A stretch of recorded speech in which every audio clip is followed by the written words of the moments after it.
नमस्कार, मैं रवीश कुमार। हमारे नए चैनल न्यूज वाला पर आपका बहुत बहुत स्वागत है।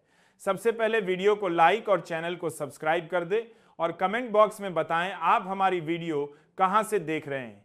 तो चलिए वीडियो शुरू करते हैं। दिल्ली की सत्ता में आया भूचाल, संघ बनाम मोदी शाह हुई लड़ाई, मोहन भागवत ने दिखाए तेवर।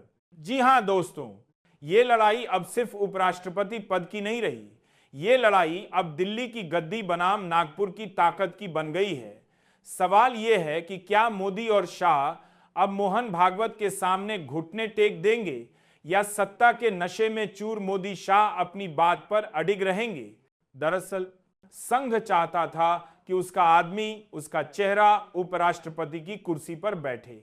संकेत भी साफ दे दिए गए थे, नागपुर से हरी झंडी भी मिल चुकी थी। लेकिन उसी रात अचानक मोदी शाह ने सीपी राधाकृष्णन का नाम फेंक दिया। मतलब साफ, भागवत को दरकिनार, संघ को ठेंगा।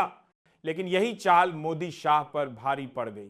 खबर है कि भागवत आग बबूला हो गए हैं और उन्होंने साफ चेतावनी दे दी है, अब और अपमान बर्दाश्त नहीं होगा, मुझे हल्के में लेने की कोशिश मत करना।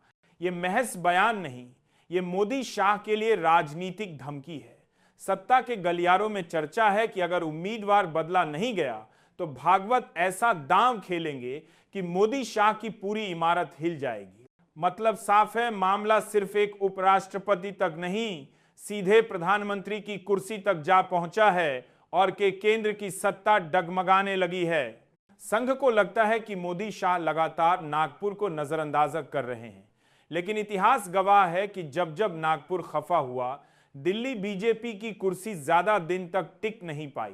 अब सवाल यही है, क्या मोदी शाह राधाकृष्णन के नाम पर अड़े रहेंगे और नागपुर से सीधी टक्कर लेंगे, या फिर भागवत की शर्तें मानकर उम्मीदवार बदल देंगे।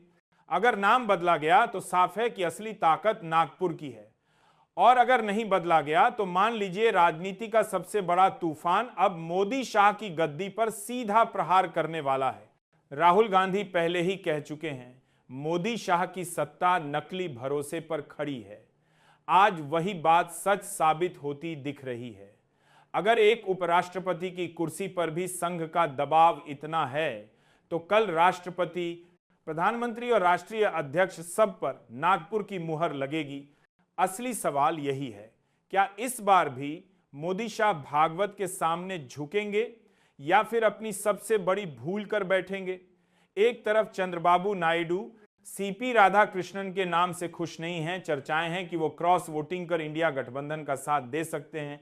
ऐसे में भागवत की चेतावनी साफ जाहिर कर रही है, मोदी शाह इस बार अपने ही बुने जाल में बुरी तरह फंस चुके हैं।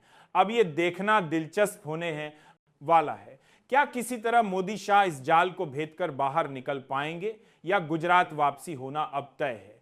इस पूरे मुद्दे पर आपकी क्या राय है? जो भी राय हो कमेंट बॉक्स में जरूर बताएं। और फिलहाल मुझे दीजिए इजाजत। नमस्कार।